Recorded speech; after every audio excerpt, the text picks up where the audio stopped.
while getting the win is a great thing, Sherrod, the bigger story on Sunday was that Jaylen Brown was forced to miss the game with, uh, again, this tendinopathy thing that apparently is contagious. Rob Williams as well. But it's tendonitis in the same knee that kind of kept him out of action on and off a little bit last year, and they had to manage. And again, it's hard to say what this is going to be like for the course of the year, but last year for sure, this knee took him from this elite level of play that he had early in the season and made it so there were periods of time where he either had to miss time or just felt overall a little bit less explosive. It affected his game. The Jaylen Brown we saw opening night was unreal. And then immediately, game 2, he feels a little bit is less effective. He's forced to miss game 3. We don't know his status for Charlotte tonight. So,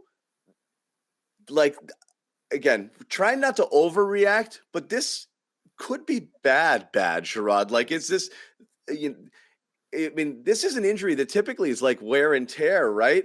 He hasn't had much wear and tear. He didn't have a super long offseason because he had his wrist. He hasn't been playing a lot of basketball. He missed a lot of the preseason with COVID, so he hasn't played a ton.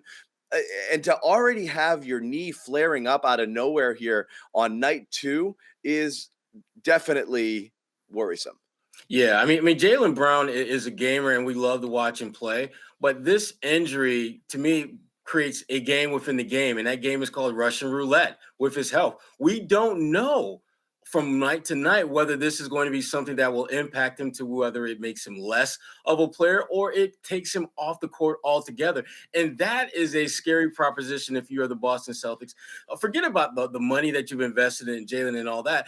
This is about your team's development, right? And whether he's a big part of that, and not being able to rely on him. And you have the potential of having, a Kemba Walker-like situation where you may have to institute load management on a guy that, my goodness, doesn't have nearly the kind of mileage that Kemba Walker had, but nonetheless has a physical ailment that can either limit him when he's playing or take him out of the game altogether.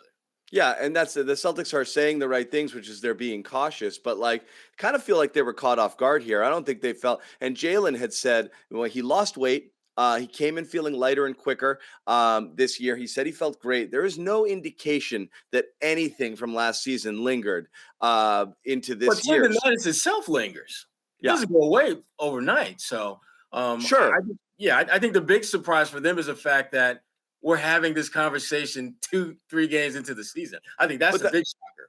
But that's the thing is there was no indication that anything, and again, this tends to be a rest sort of injury unless it gets to the point that it's no longer manageable. And then you start to wonder whether you need some kind of surgical intervention or something. So, that's something you can do in an off season. It's not something you want to do, and again, who knows the severity of it, whether that's something that would even, would even help or he just needs rest. But rest, that's what the off season is for. This is game 2, Yeah, but their offseason was a little bit different than obvious past ones where it was a little quicker turnaround. But that nonetheless, it's still something that they did not factor into the equation when they're thinking about who's going to be able to do what at the start of the season. The concept of load management was something that they probably had not given any thought to with Jaylen. But if he's having issues 3 games into the season, you got to at least consider tapering his minutes so that he can be able to sustain a certain level of play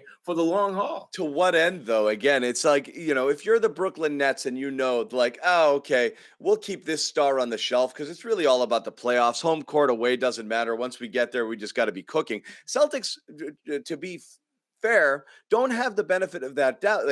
They're going to be clawing and fighting for playoff seeding or even just getting into the playoffs because they're not an elite team right now. In order to be an elite team, they need Jaylen Brown and Jason Tatum not just playing every night, playing big minutes every night because they're young, and that's what young people do, and also playing at a level higher than last year, which you can't do if you're already battling an injury. That's the concern. It's not that they can't make it through the year with Jaylen. It's that without Jaylen playing like night 1 Jaylen, this team's going nowhere. The season rests on his and Tatum's shoulders being able to be, top 10 NBA caliber, all NBA type players to lift the rest of the team. Him playing at 75, 80, 85% on and off, they can't get anywhere.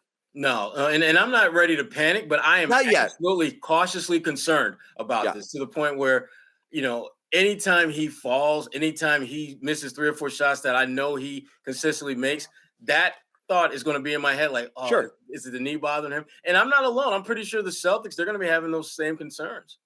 Yeah, right. He might be fine. And again, it's hard to say, this isn't an overreaction. It's just concern. But within the range of outcomes, like a possible range of outcomes is on and off, missing time, it nagging him all season long. And we're talking from the beginning of the season all the way through, which would definitely, you know, to definitely be terrible news for the Celtics. But we'll see what happens. We don't even know if he's playing tonight, and if he is, what he's going to look like. But they are playing a Charlotte team that looks friggin' dynamite right now, and they just murdered the Nets in their building on Sunday night. And they are young, they are dynamic, they are fun to watch. They're doing it right now, even currently without Terry Rozier, so they're missing one of their better players. But they look tough right now, man. They do, and Yeah. they're tough. They're young, they're deep, and they're playing without any regard for who's in front of them. They look like a team that's playing with this. We don't have a damn thing to lose, so let's just go ball out. And obviously, the catalyst of what they're doing is LaMelo Ball, the Rookie of the Year.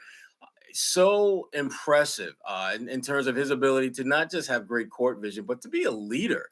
He is, without question, the leader of that team. And the way that he's leading is the way I think the really good ones do it, by his words, his actions, and his example. And that's why this is a incredibly scary team, the way they're playing. And to me, there's a lot of irony that Gordon Hayward is on this team, because this is, once again, Gordon is with a team that he was sort of kind of supposed to kind of be the leader And of.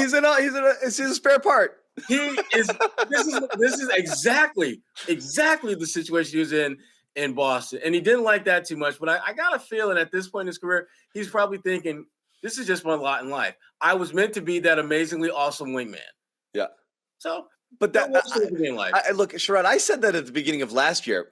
Within 2 weeks, he was already the third fiddle. He And you might knew that even be, wasn't going to change.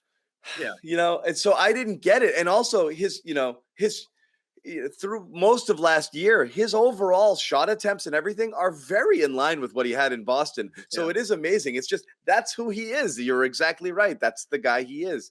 Yeah. So whatever, we'll see what happens. But obviously, a fun game tonight. If you haven't checked it out and you have access to the away broadcast, and no disrespect to Gorman and the NBC crew, but check out Eric Collins' game broadcast of the He's of the pretty Hornets. damn good. That's a ton of fun.